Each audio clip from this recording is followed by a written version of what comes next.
Bonjour, c'est Anthony Joubert sur Le Mensuel, parce que c'est un magazine et un site.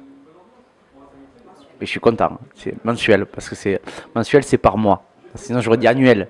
Annuel, c'est par an, et biannuel, c'est tous les 2 ans, mais c'est plus rare. Ça marche pas, en fait. C'est un spectacle qui s'appelle Saison 1, qui a été remixé. Alors, en gros, c'est saison 1 et demi. Alors, en gros, dans les spectacles, j'ai fait Anthony en galère, le premier spectacle.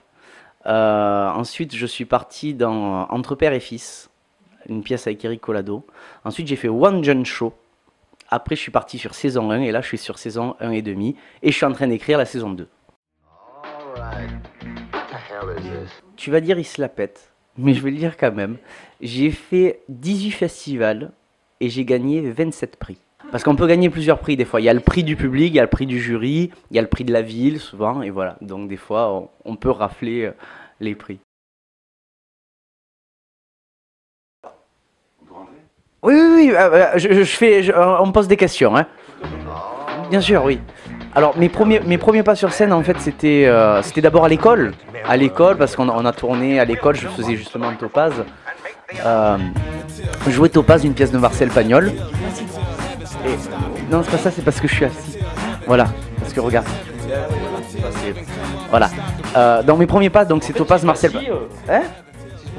Oh, on fait à peu près la même taille, ouais, ça va, ça le fait bien. Donc mes premiers pas, c'est Topaz, une pièce de Marcel Pagnol. Puis après, j'ai commencé à faire des chansons comme Bleu, Blanc, Blanc à l'école, ça a démarré comme ça. C'est parce que c'est mon interview. Ouais. J'ai commencé à imiter Likaku et les gens, les copains ont commencé à apprécier. Et je me rendais compte que ça a enlevé ma timidité. Et les rires commençaient à me guérir. Et c'est comme une thérapie à l'heure d'aujourd'hui.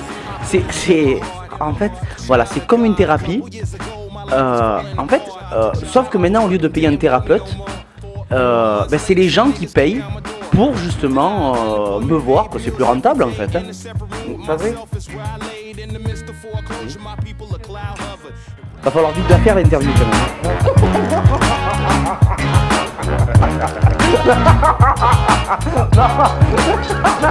Je vous explique, je fais un petit régime. Et je veux pas qu'on voit mon ventre encore, parce que je suis pas prêt.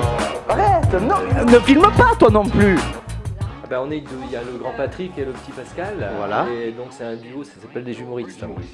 Voilà. Ouais. Et puis des fois on fait du visuel et des fois non. Des fois on fait du parler, des fois aussi. Ouais. En fait, il y a une personne qui me disait le spectacle, c'est 50% de talent et 50% de chance. Et cette personne, c'est Bernard Minet qui m'avait dit ça. Et je l'ai gardé, cette phrase, parce que justement, il a raison. Il a entièrement raison. Il faut énormément travailler. On me dit qu'il faut travailler tous les jours. Il faut travailler aussi la nuit, je crois, en fait. Petit, je jouais, j'imitais à la fin tous les humoristes du Sud. Et un jour, il y a une grande personne qui est venue me voir. Je suis venu la voir, elle est venue me voir juste après son spectacle, c'est Eric Collado. Qui me dit, c'est toi le petit PD qui imite. Et il me dit, écoute, je vais t'écrire 20 minutes de ton spectacle. Avec ce spectacle, j'ai gagné 4 festivals. Et vers la fin, j'ai eu un déclic de vouloir écrire le spectacle entier. C'est à la mort de ma mère, en fait. Quand j'ai commencé à voir que les gens proches qu'on aime, ceux qui partent, les gens qu'on aime qui partent, je me dis, mais qu'est-ce que t'as à perdre, putain, mais lance-toi. Alors j'ai arrêté mon boulot d'animateur, parce que j'étais animateur pour les enfants. J'ai lâché ce métier et je me suis lancé. J'ai fait, allez, tu risques rien. Ça marche pas. T'auras essayé, putain. C'est une des premières fois que je le dis en plus en interview. Voilà, M6 m'a appelé, venez faire quelque chose, on a besoin d'humoristes. Et quand j'ai vu cette émission, je me dis non, mais si tu vas avec un sketch, tu vas te faire laminer. Et je me dis, détourne l'émission. Arrive avec un personnage qui est chanteur et va chanter une chanson débile. William DeFly. Et pour l'histoire, William DeFly, en fait, c'était la perruque de ma mère qui la mettait pendant la chimio et le pantalon de mon père. Et on a tourné ça au Cirque d'Hiver, l'endroit où Eli Kakwa fait son DVD. Alors avec tout ça, je me dis, il peut rien m'arriver. Et dans la session, vous pouvez lire.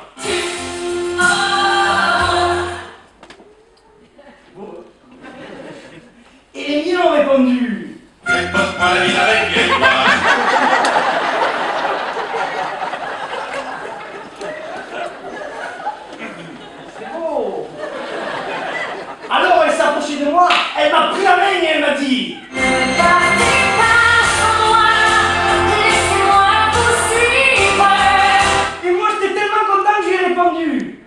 et qu'elle picole, qui en est bon.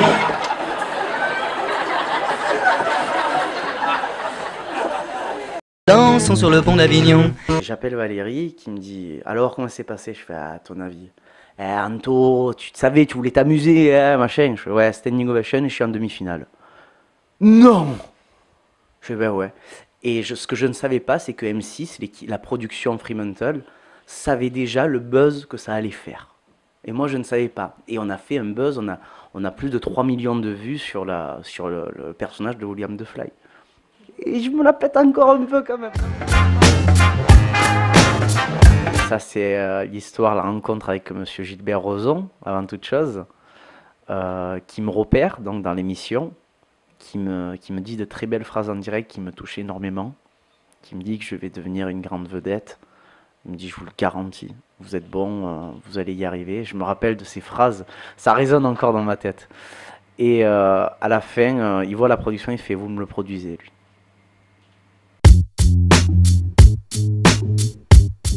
Dans ce spectacle-là, en fait, il n'y a pas de personnage. C'est moi qui parle et qui raconte ma vie, en fait. Je raconte ce qui m'arrive. En fait, c'est pour ça que je fais saison 1, en fait, parce que dans ma première saison, mon père me met dehors parce que je veux devenir comique. Tout ce qui m'arrive avec l'école, tout ça. Et puis là, voilà, ça commence à être la suite. La suite de la saison 1, quand je débarque pour aller à Paris. Je raconte, par exemple, l'histoire du métro. Moi, ça m'a marqué parce que je suis pas arrivé à rentrer dans le métro. Ce que je vais raconter ce soir, la première fois, je suis pas rentré de suite dans le métro tellement c'est allé vite, j'ai rien compris, quoi. Mais moi, j'arrivais à Paris, j'étais le petit provençal, j'étais perdu, j'avais envie de pleurer, quoi, à ce moment-là. Maintenant, je le raconte en rigolant parce que voilà, c'est la thérapie. Moi, je me dis, voilà, il se passe quelque chose de grave, je vais en rire.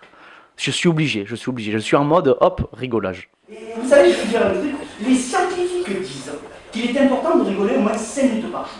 Bien, vous voyez, moi je dis que c'est bien. Voilà. Non, mais je veux dire, nous avons de la chance d'être en France. Vous vous rendez compte si on était au Japon? Au Japon, ils font des pauses dans la journée pour rire. Ah! Des pauses dans la journée pour rire! Alors qu'en France, on est obligé de faire. Oh les gars, on arrête de déconner, on va.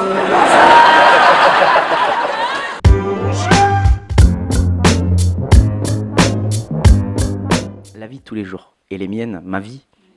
Tout ce qui touche à ma vie, voilà, c'est mes inspirations. Là, par exemple, dans mon nouveau spectacle, tu vas le savoir en avant-première, je suis en train de créer un personnage qui va s'appeler la dépression.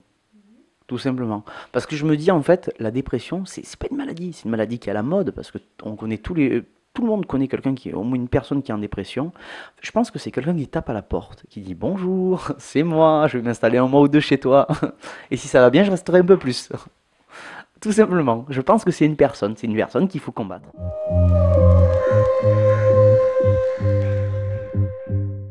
Vraiment, les humoristes, c'est eux, quand je les ai vus la première fois à la radio, c'était extraordinaire. Oh là là, plus ils font du mime, c'était génial. À part eux, évidemment, moi, la bande des Nous c'est nous. Voilà, et Collado, les gens du jardin, les Bruno Salomon, et Eric Massot, Manu Joucla, ça m'a fait vraiment rêver. Mes projets sur scène, déjà le nouveau spectacle, avant toute chose, la saison 2, qui devrait arriver normalement début d'année prochaine. Voilà, je suis en train de l'écrire et puis là, voilà, je suis en train de tester des vannes pour arriver quand même avec de la sûreté. Et deuxième chose, j'écris une comédie. Que je vais faire jouer par des comédiens parce que j'avais envie d'écrire une comédie. Sinon pour tout ce qui est télé, j'ai beaucoup de propositions, j'ai beaucoup de choses et des petites séries que je suis en train de tourner par-ci par-là, des pilotes aussi télé et voilà quelques petits projets que je vais mettre à profit. Quoi à profit? Non, c'est pas profit qu'on dit.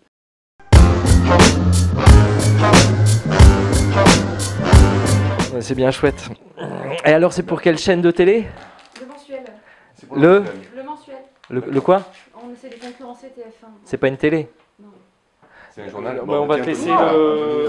J'aime bien le On va mensuel. te laisser le On micro, va c'est te un laisser. mensuel. C'est pour toi là. C'est pas. C'est pour toi. Alors vas-y, sois c'était bon, France sois deux. bon. Hein, Voilà. Ça veut dire que j'en foutais le mensuel. Non, non, c'est voilà. Ah bah tant Non, mais mieux, c'est pas France 2. Voilà. T'aurais des problèmes. Non, mais pour toi, c'est bien le mensuel. Hein Voilà, c'est bien Ouais. pour lui. Ouais. Voilà. Voilà, On va voilà, te laisser, voilà, alors, pour débuter, hein. c'est bien. On va te laisser. On va te laisser.